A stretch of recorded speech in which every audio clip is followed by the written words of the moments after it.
É uma coisa muito remota já, né, Jô? Mas é uma coisa remota, que é o tal negócio que eu falo, que às vezes é bom a gente relembrar. Então eu queria, por exemplo, relembrar, durante a militância, qual foi o seu primeiro papel? O que você fazia? Eu sei que primeiro teve uma atuação, inclusive, como professora. Olha, Jô, eu era... Porque naquela época, a gente esquece isso, né? Era proibido atividade estudantil, né? Eu fui secundarista primeiro. Depois eu participei de movimento estudantil, das passeatas, aquela coisa que no Brasil inteiro se fazia, passeata dos 100 mil, mas eu morava em Belo Horizonte, então lá em Belo Horizonte tinha uma opção de atividade. E depois, na sequência, eu tive uma atuação na greve lá de Contagem. Em 69,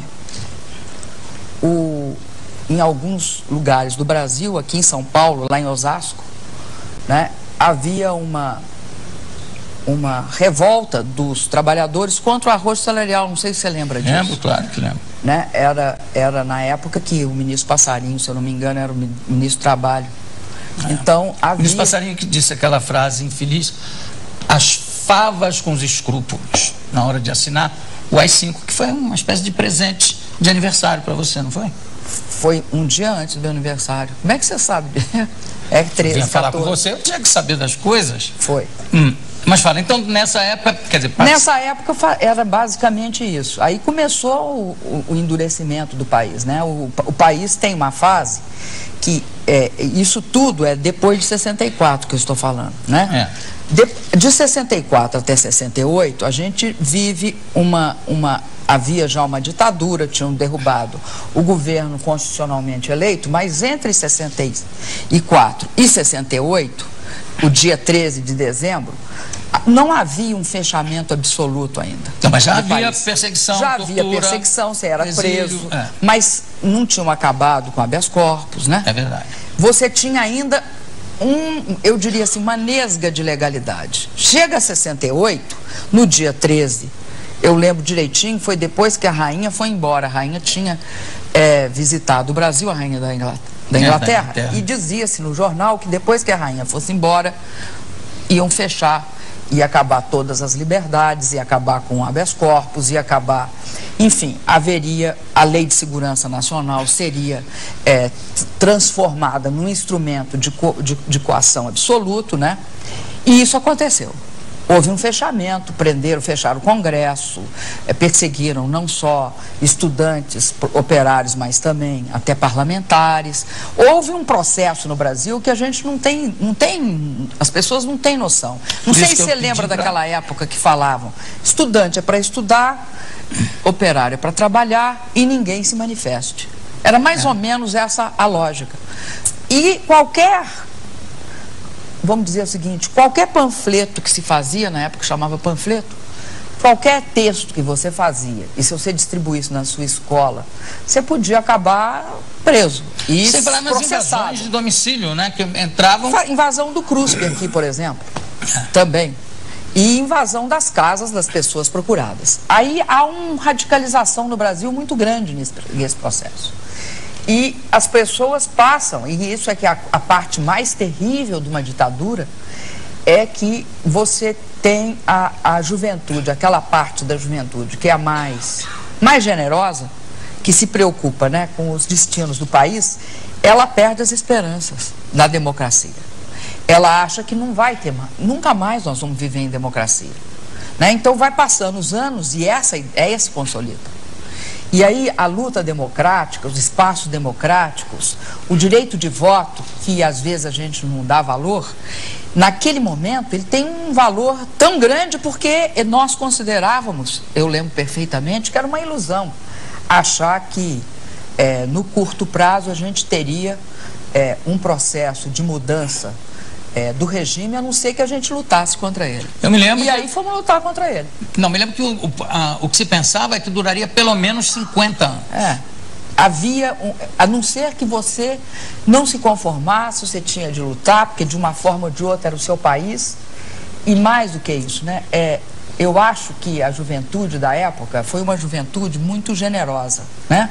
Muitas pessoas, na prática, você não estava preocupado naquele momento com o seu emprego ou a sua vida profissional, né? A gente achava que tinha de salvar o Brasil. E jovem é muito generoso, né? Muito idealista. Quer participar, de qualquer maneira. Agora, muitos morreram, muitos foram presos, muitos torturados, muitos foram banidos, muitos foram mortos, né? Aliás, hoje tem, eu falei ontem na passeata da Parada Gay, você sabe que há alguns anos, eu até procurei o fax e não encontrei, o Mink, que hoje é ministro, na época era do Meio Ambiente do Rio de Janeiro, me mandou um fax dizendo: Jô, parabéns, com as leis de proteção aos gays que eu passei aqui no Rio de Janeiro, você agora pode vir passear aqui tranquilo. Aí eu no ar falei: me perdoe, mas realmente eu não sou gay, não tenho nada contra, muito pelo contrário, mas eu não sou gay. Eu queria até perguntar ao ministro se ele veio a passeata ontem ou não, como apoio, evidentemente.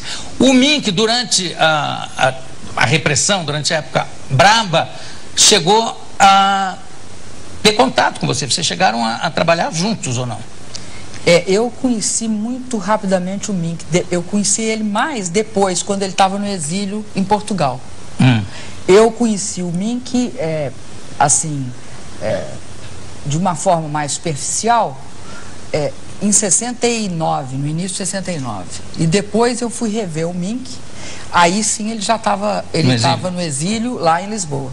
Agora, voltando à sua ação nessa época, foi você que planejou o ataque ao cofre do Adhemar de Barros, que eu não sei se ainda era governador ou se já tinha achado que o golpe tinha sido o maior conto do vigário que ele caiu na vida dele.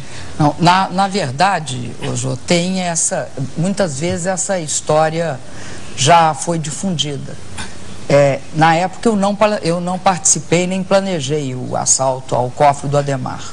O Adhemar, na verdade, até para as pessoas saberem, ele tinha um conjunto de recursos ilegais espalhado por vários cofres, né? Então houve um assalto e pegaram esse cofre e dentro tinha dinheiro e papéis e 2,5 milhões de dólares. Por aí.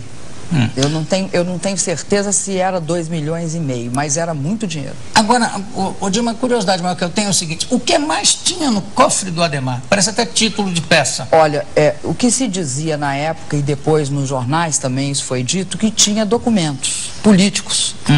Agora, eu nunca os vi. Então, eu não posso te dizer se de fato existiam esses documentos ou não e qual é o teor deles. Mas o que se dizia na época, e inclusive depois, quando os jornais divulgaram todos os dados, porque no início ficou assim meio nebuloso. Depois no início parecia boato. Foi se dando publicidade. Então, divulgaram os documentos. O que tinha nos documentos? Ninguém nunca, que eu conheço, botou os olhos em cima desses documentos. Agora, é curioso, de repente, você entrar e conseguir arrancar um cofre, que devia ser um cofre enorme, né? Os relatórios também publicados diziam que foi muito difícil. Eu imagino que não era um cofrinho de parede. Eu queria mostrar umas fotos da ministra aqui. Tá, primeiro, espero criança. Que não seja aquelas horríveis. Não, é bem bonitinha. E a ministra, já nesse tamanho, você vê aquela minha teoria da orelha. Você tinha uma orelha enorme para a época. Porque a minha teoria é que as pessoas vão crescendo em volta da orelha. A orelha não muda de tamanho. Dada a orelha, então a pessoa. A pessoa vai... Vai em frente, deixa eu ver.